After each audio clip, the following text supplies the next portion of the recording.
Y'all, last week I was on the struggle bus. I had some different appointments that I had to be at. Some people had to come to my home to do some home maintenance for me that I couldn't do. My daughter had just moved into a new apartment, so she needed somebody to come and help her with her furniture and things like that. And I was just having a hard time. I couldn't find time to make art, which always puts me in a bad mindset. I was struggling. And it occurred to me that I'm not the only one that struggles with this. And I needed to, stop feeling sorry for myself and really think about this and really put it into perspective. And it occurred to me that we all struggle with finding time to make art. Life gets hectic. There's always some laundry to do, some emails to answer, dirty dishes in the sink. And of course, we're always caring for other family members, usually. And so making art, it just feels like a luxury we don't have time for.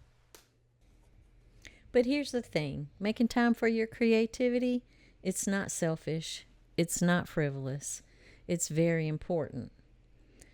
Art is nourishment for your soul. It is how you process the world around you, how you can breathe just a little deeper, and how you stay connected to yourself. And that is so important. I believe that in my bones. And I think that every artist deserves that. They deserve that inner connection.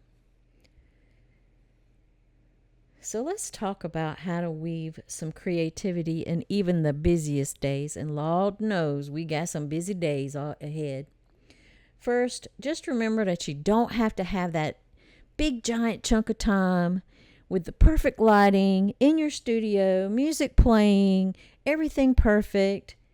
I mean, that's all wonderful and everything, but it is not realistic. And that's okay too, because art can be found in those little tiny moments. 10-minute sketching while you're making coffee or your tea. I like tea, y'all. A doodle on a sticky note during lunch. Adding a few brush strokes before bed. I don't know. Those little small moments add up though, and they matter. They matter a lot. Second, try to keep your supplies accessible. If you have to dig through a closet or a drawer like I do sometimes, clear the whole table just to set up your art stuff, you'll be less likely to create because you'll be thinking, I got to make a mess. I got to make a mess and then I'm going to have to clean that mess up. And you don't want to do that. But if your sketchbook and pencils are within reach, you already have a dedicated space to make your art, even if it's a tiny space. Or your paints could just be set up in a corner. It's much easier to slip into making something even for just a few minutes. So try to have a dedicated space just to make art, even if it's a corner of the room, just a table, just somewhere. Third, give yourself permission to create imperfectly. We all have that.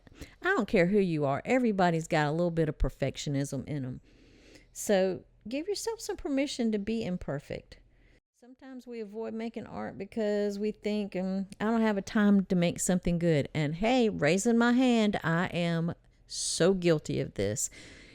If I feel like I can't do a good job, then I just won't do anything. So don't get caught in that trap. I'm working on myself to get myself out of that trap. But here's a little secret.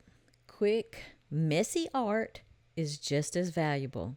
It keeps your creative muscles flexing, and sometimes those little stretches become the seeds for something bigger later on. So it doesn't matter if it's perfect. Just do some artwork, messy or otherwise. And I also want to remind you, it's okay to carve out time for yourself.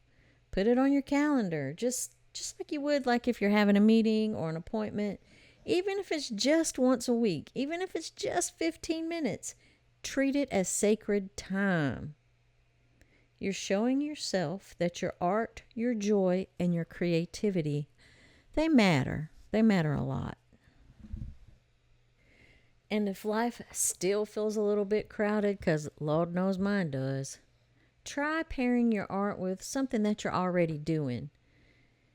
I think they call that stacking when they're talking about making new habits. You're stacking it.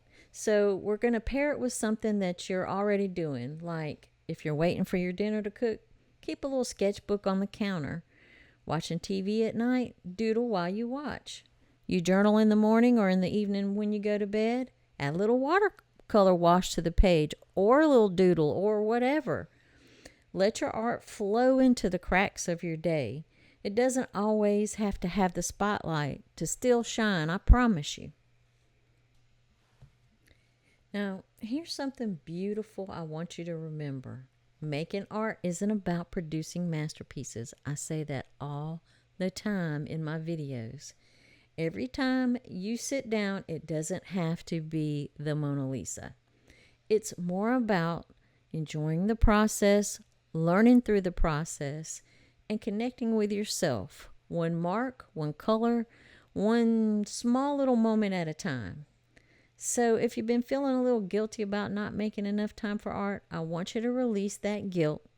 Please do. Don't beat yourself up, because you're doing your best. And even the tiniest steps, just the tiniest ones, still count as progress. Your art matters no matter how much or how little time you have.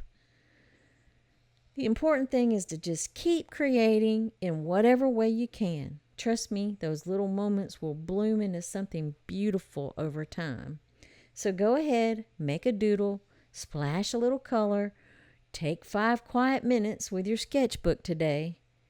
You'll thank yourself later. And remember, I'm here. I'm cheering you on. So happy painting and be kind to yourself.